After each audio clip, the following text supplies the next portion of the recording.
All right, today we have a fun set of notes because you get to do some drawing today. We're going to practice the kiter technique. So remember with kiter, we have our key terms, we have our illustrations, we have our T-charts, easy numbers, and always asking if things are reasonable. Today we're going to mainly work on illustrating and T-charts. It's going to be fun. All right, we're going to do a couple practice problems here. This first one. Each equation below is followed by several stories. So we're going to draw these stories. Select all the stories that can be represented by the equation. If none can, click None. All right, fun little stories. First story, a tray has X eggs, another tray has 3 eggs. Together, the 2 trays have 30 eggs. Okay, quickly draw this. Your drawing can look like mine. So here's a tray with X. Here's a tray with 3. The 2 have 30 together. There's my drawing. I'll see yours tomorrow. It's okay if it looks like mine. So X plus 3 is 30. Okay, well, that didn't work. Okay, the next one. Jose has X eggs. So here's Jose holding his eggs. X. Then he gave his friend 3 eggs. So here's Jose's friend. And he throws 3 at him. Jose now has 30. Okay, so he had X. He subtracted 3. Now he has 30. That one works. Next question. Jose has 3 eggs to make a cake. Okay, so here's the cake he wants to make, and he has 3 eggs. He wants to make X cakes. He's making a lot of cakes. He needs 30 eggs for this. Okay. Well, if he wants to make X cakes, nope, that doesn't work. Jose has X eggs in his fridge. Okay, again, your drawings don't have to look just like mine. I know it's tough. There's my fridge. He's got X eggs in there. Then he used 3 of them for a cake recipe. So he had X, now he has 3 less. He now has 30 eggs in there. X minus 3 is 30 because he took 3 eggs out. Yep, that one works too. All right, next set of problems. Can't wait to see your drawings. 9x equals 99 is what we're going for. Let's see which of these works. Jose has finished reading his book in 9 days. Okay, so here's that's obviously a sun. So we have 9 suns for 9 days. 2, 4, 6, 8, 9 suns. Each day he reads X pages. Okay, so that's repeated addition. So we did that 9x times. His book was 99 pages. 9x equals 99. Yeah, that works. All right, next, a book is X pages long. So here's my book. X pages.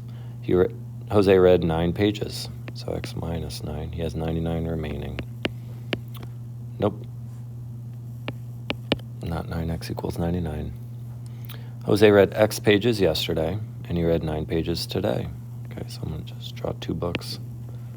X yesterday, 9 today.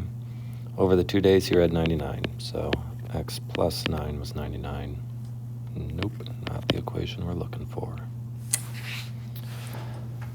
To kind of quote Star Wars there. Next, Jose finished reading his book in X days. Okay, so how many days? X days. We don't know how many. Each day he read 99 pages. So 99 times X. His book is 9 pages long. That's not a very long book. He needs to get some heavier reading going. Okay, so it's just that first one. All right, your next type of problem that we're going to review here. Your homework will have a couple other types of problems on it too.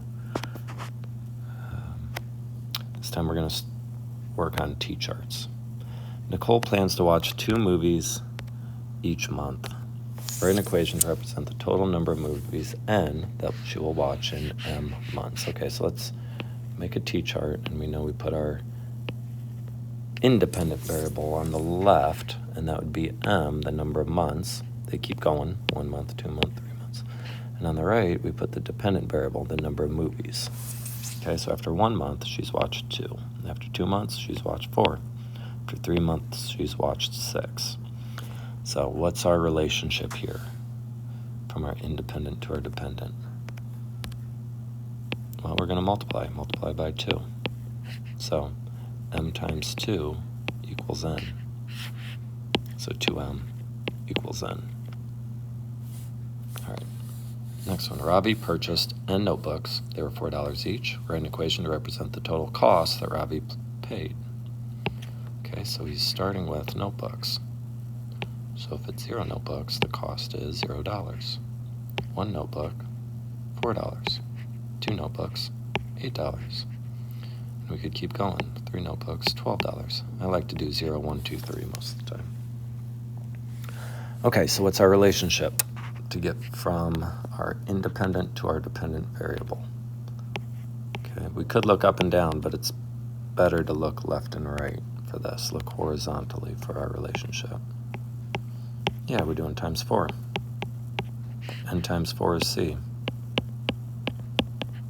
Better yet, 4n equals C. All right, you go ahead and make a T-chart for this last one. A gym has yoga classes. Each class has 13 students. If there were C classes, write an equation to represent the total number of students S taking yoga. You try first.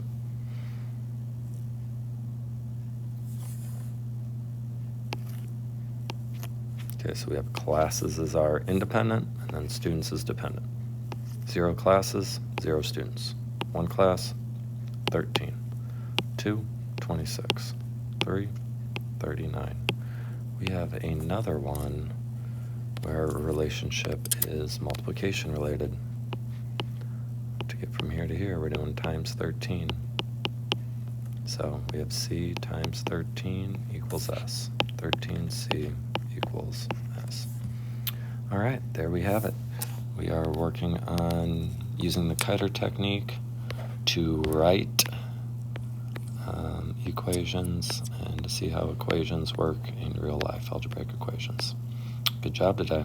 Looking forward to seeing your drawings and see if they stack up to mine or not.